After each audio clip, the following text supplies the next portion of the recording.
ETF index mutual funds నేర్చుకుని stock మార్కెట్లో రాణించాలనుకుంటున్నారా? వెంటనే ఈ నెంబర్కి కాల్ చేయండి.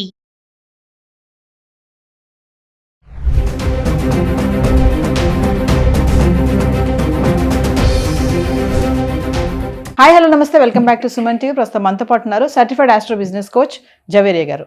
నమస్తే మ్యామ్. నమస్తే నవీన గారు. జవేరియా గారు, ఈరోజు నా టాపిక్ ఏంటంటే హైదరాబాద్లో హౌస్ రెంట్స్ అసలు ఎలా అంటే హఠాత్తుగా పెరిగిపోయాయి. ఎలా అంటే 10,000 ఉన్నది 15,000, 15 ఉన్నది 20, 20 ఉన్నది 25, 25, 30 ఇంకా అట్లా వెళ్తూ ఉంది ఆయన పైకి. ఎందుకంటే ఇప్పుడు స్కూల్ స్టార్ట్ అయిపోతున్నాయి ఒకటి, ఇంకోటి ఏంటంటే వర్క్ ఫ్రమ్ హోమ్స్ మ్యాక్సిమం అన్నీ అయిపోయి మళ్ళీ అందరూ ఆఫీసులకు వెళ్తున్నారు, ఇదొకటి. అంటే ఇవన్నీ కూడా రెంటల్ పైన కూడా ఇంపాక్ట్ చూపిస్తుంది. అంటే అసలు ఎందుకు ఇలా రెంట్స్ పెరుగుతున్నాయి ఇమీడియట్గా అంటే ఏం చెప్తారు? ఎస్ నవీన గారు, ఆబ్వియస్లీ గత కొద్ది రోజుల నుంచి ఒక 2-3 ఇయర్స్తో పోల్చుకుంటే ఇప్పుడైతే ప్రజెంట్ చాలా చాలా కాస్ట్ అయితే చాలా పెరిగాయి. అండ్ తర్వాత ఇంటి అద్దె సో ఒక భారంగా మారుతుంది సామాన్య ప్రజలకి. కానీ ఐటీ సెక్టార్స్, ఐటీ కంపెనీస్ కానివ్వండి, అండ్ తర్వాత తరచుగా కొన్ని ఏరియాస్ డెవలప్మెంట్ ఇవన్నీ చూసుకుంటే గనక మనకు 15,000కి వచ్చే ఒక ఇల్లు ఇప్పుడు ఆల్మోస్ట్ 2022గా మారిందనమాట. అంటే కొన్ని ఏరియాస్ అయితే విపరీతంగా ఇక్కడైతే రెంట్స్ చూస్తున్నాము. ఫర్ ఎగ్జాంపుల్ మీకు నియర్ బై అంటే కొండాపూర్ కావచ్చు, తర్వాత మణికొండ కావచ్చు, అండ్ తర్వాత హైదరాబాద్ ఎస్పెషల్లీ గచ్చిబౌలి అటువైపు కానివ్వండి, చందానగర్ ఈవెన్. సో చందానగర్లో 18Kకి వచ్చేది ఇప్పుడు almost 22K 2 bedroom flat. So ఇంకా తర్వాత గేటెడ్ కమ్యూనిటీ మనం చూసుకుంటే 30-35 నుంచి ఆల్మోస్ట్ 60,000 వరకు కూడా రెంట్స్ అనేది పే చేస్తున్నారు. సో ఇదంతా ఎందుకు అంటే because of IT sector. So IT sector వల్ల మైగ్రేషన్ అనేది జరుగుతుంది కాబట్టి చాలా వరకు ప్రజలు అంటే ఒక ప్లేసెస్ నుంచి ఇంకో ప్లేసెస్కి రావడం, అండ్ తర్వాత స్కూల్స్ కాలేజెస్ ఓపెన్ అవ్వడం, అండ్ మంచిగా అంటే ఎడ్యుకేషన్కి చాలా చాలా ప్రాముఖ్యత ఇస్తున్నారు కాబట్టి పేరెంట్స్. సో సిటీస్కి చూస్ చేసుకోవడం కూడా జరుగుతుంది. బిజినెస్ వాళ్ళు కూడా చాలా వరకు షిఫ్టింగ్ అనేది చూస్తున్నాం, మైగ్రేషన్ అనేది చూస్తున్నాం. కాబట్టి ఇవన్నీ ఒక రీజన్స్ అనుకోవచ్చు నవీన గారు. కాకపోతే ప్రజెంట్ మీరు ఉన్న ఇప్పుడు ఇంట్లో ఉన్నా లేకపోతే కొత్తగా వెళ్తున్నా కూడా అక్కడ ఒక రెంటల్ అగ్రిమెంట్ అనేది ఉంటుంది. అది చేసుకుంటే ఇద్దరికి క్లాషెస్ రాకుండా, అంటే వాళ్ళకి ఇష్టం వచ్చినప్పుడు ఏదో నాకు నచ్చలేదు సో హఠాత్తుగా రెంట్ పెంచేసి అలా చేయడం జరగదనమాట. ఒక అగ్రిమెంట్ మీరు చేసుకున్నారంటే ఆ mutual understanding between tenant and owner. So ఇది ప్రతి ఒక్కరూ, అండ్ తర్వాత నాకు ఇష్టం వచ్చినట్టు నేను పెంచకూడదు, అది కూడా మెన్షన్ ఉంటుంది లీగాలిటీ పరంగా. సో ఎంత నడుస్తుంది ప్రజెంట్ ఓవరాల్గా ఏరియా వైజ్ అనేది కూడా ఉంటుంది. అవన్నీ మీరు లీగల్ వైజ్గా చూసుకొని ఒక అగ్రిమెంట్ బేస్డ్గా వెళ్తున్నారంటే అక్కడ మీరు హ్యాపీగా మీ లైఫ్ స్టైల్ ఇంకా లీడ్ చేయొచ్చు. కాకపోతే ఏరియా చేంజ్ అవినా లేకపోతే సిటీ చేంజ్ అవినా కూడా ఈ పరిస్థితి అయితే చూస్తున్నాం నవీన గారు. ఇంకా చూసుకుంటే జవేరియా గారు, ఈ రెంట్లకి వెళ్ళినప్పుడు బ్యాచిలర్స్కి ఒక రెంట్ ఉంటుంది, ఫ్యామిలీస్కి వెళ్ళినప్పుడు ఒక రెంట్ ఉంటుంది.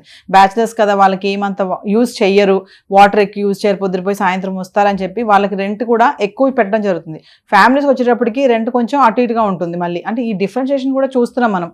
సిటీలో ఎక్కడికన్నా వెళ్తే ఇంకా చెప్పాలంటే రెంటే కాకుండా మెయింటెనెన్స్, మళ్ళీ మీరు ఇందాక ఒకటి అన్నారు సడన్గా పెంచకూడదు, అది ఇష్టం వచ్చినప్పుడు ఒక అగ్రిమెంట్ రాసుకోవాలని. ఇప్పుడు ఎక్కడున్నారు మేడం, మధ్యలో కనుక వాళ్ళు ఏదన్నా ఒక లిఫ్ట్ పెట్టించారు అనుకోండి, ఆ లిఫ్ట్ మెయింటెనెన్స్ కూడా టెనెంట్స్ మీద పడుతుంది. మేము లిఫ్ట్ పెట్టించాము, మీరు రెంట్ పెంచుతున్నాము అంటారు. మరి ఇలాంటివి కూడా చాలానే ఉన్నాయి కదా. అవును నవీన గారు, చేంజెస్ వచ్చినప్పుడు ఇప్పుడు జనరల్గా ఒక టాక్ సొసైటీ పరంగా చూసుకుంటే కూడా గవర్నమెంట్ ఎన్ని అప్పులు చేసినా, ఏ ఛార్జెస్ పెరిగినా కూడా అది ఎవరి మీద ప్రభావం చూపిస్తుంది? సామాన్య ప్రజల మీద ఖచ్చితంగా చూపిస్తుంది. సో టికెట్స్ ప్రైస్ హైక్ అవ్వడం కానివ్వండి, తర్వాత ఏదైనా కూడా పెట్రోల్ ప్రైజెస్ పెరగడం, ఇవన్నీ అంటే జనరల్గా కమోడిటీస్ మీద కానివ్వండి. సో ఇలా అద్దెలో రెంటల్ వైజ్గా కూడా దీని ప్రభావం అలా యాజ్ ఇట్ ఈస్ చూడొచ్చు నవీన గారు. ఏదైనా సంథింగ్ బిల్డింగ్లో చేంజ్ వచ్చింది అంటే దాని ప్రభావం ఖచ్చితంగా టెనెంట్ మీద అయితే కనపడుతుంది. కమింగ్ టు బిజినెస్ ఓరియంటెడ్గా మీతో మాట్లాడితే జవేరియా, మనం బిజినెస్ ఐడియాస్ చేస్తున్నాం కదా, ఈ మధ్య కాలంలో చూసుకుంటే ఈ హౌస్ రెంట్స్ అనేది కూడా ఒక బిజినెస్గా తయారైపోయింది. మంచిగా ఒక ఇల్లు కట్టేస్తున్నారు, దాని రెంట్కి ఇచ్చేస్తున్నారు, అది కూడా ఒక బిజినెసే కదా. దాని అంటే ఎలాంటి అడ్డకోలుగా రెంట్లకి సంపాదించడం అనమాట. దీన్ని ఎలా చూడొచ్చు అంటారు? ఇది ఒకవైపు అంటే బిజినెస్ యాజ్ ఏ బిజినెస్ కోచ్గా చెప్పాలి అంటే ప్రాఫిట్ గెయిన్ బిజినెస్ అనొచ్చు.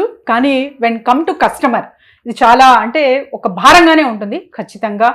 ఎందుకంటే ఇప్పుడు ప్రజెంట్ చూస్తే ట్రెండ్ అంతా అంటే సిటీ అంటేనే ఏదో ఒక సోర్స్ కోసం వస్తారు. సో పీజీస్ కానివ్వండి, హాస్టల్స్ కానివ్వండి, ఇవి కూడా చాలా వరకు గతంలో పోల్చుకుంటే పెరిగాయి వినగడు. సో ఇప్పుడు ఏం చేస్తున్నారంటే, అంటే సెమీ గేటెడ్ ఉంటాయి కదా బిల్డింగ్స్, ఒక 40 to 50 ఫ్లాట్స్ ఉన్నాయంటే ఆ బిల్డింగ్ మొత్తం పీజీకి ఇచ్చేయడం.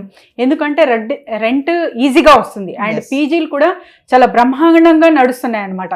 సో అలాంటి బిజినెసెస్ చేయడం కూడా చూస్తున్నాము. ఫ్యామిలీస్ ఖచ్చితంగా మీరు అంటే మీకున్న బడ్జెట్ పరంగా అండ్ తర్వాత మీరు ఎంత ఇవ్వగలరు ఇవన్నీ డిసైడ్ చేసుకొని ఒక స్టెప్ ముందేస్తే చాలా బాగుంటుంది.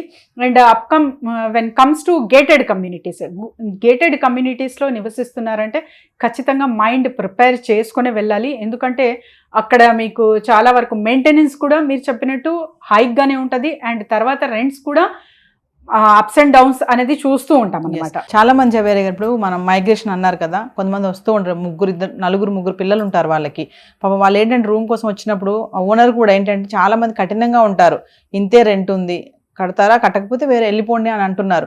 ఓనర్స్ కూడా కొంచెం మైండ్ సెట్ అనేది మార్చుకొని ఈ టెనెంట్స్ విషయంలో మీరు అన్నట్టుగానే మధ్యలో ఇష్టం వచ్చినట్టు రెంట్ పెంచకుండా ఒక అగ్రిమెంట్ ఫార్మాట్లో కనుక వస్తే, ఎంతమంది టెనెంట్స్ కానీ ఓనర్స్ కానీ అగ్రిమెంట్ అనేది చేస్తున్నారంటారు అసలు మామూలుగా చూసుకుంటే? మాక్సిమం ఇప్పుడు మీరు రేషియో పోల్చుకుంటే నవీన గారు ఆల్మోస్ట్ ఒక 30 to 40% పీపుల్ మాత్రమే చేయించుకుంటున్నారనమాట.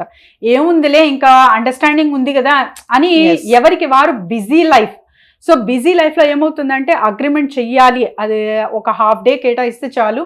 సో ఆ పని డిలే చేస్తున్నారు. అది తర్వాత ఆ డిలే చేసిన వర్క్ ఒకేసారి రెంట్ హైక్ అవి మీ మీదే పడుతుంది అనమాట. ఎస్, జవరిగా మిమ్మల్ని కాంటాక్ట్ చేయాలండి బిజినెస్ ఐడియాస్ కోసం కానీ దేనికైనా కింద స్క్రోల్ అవుతున్న నెంబర్కి కాంటాక్ట్ చేయొచ్చు నవీన గారు. సో బిజినెస్ క్లాసెస్ కానివ్వండి, చిన్న ఇన్వెస్ట్మెంట్ త్రూ బిజినెస్ ఎలా చేయాలి, ప్రమోషన్స్ కొరకు అండ్ తర్వాత ప్రతి నెల వర్క్షాప్ అయితే నిర్వహించబోతున్నాము. సో దాని డీటెయిల్స్ కొరకు కూడా కింద స్క్రోల్ అవుతున్న నెంబర్కి కాంటాక్ట్ చేస్తే team will get them. Thank you.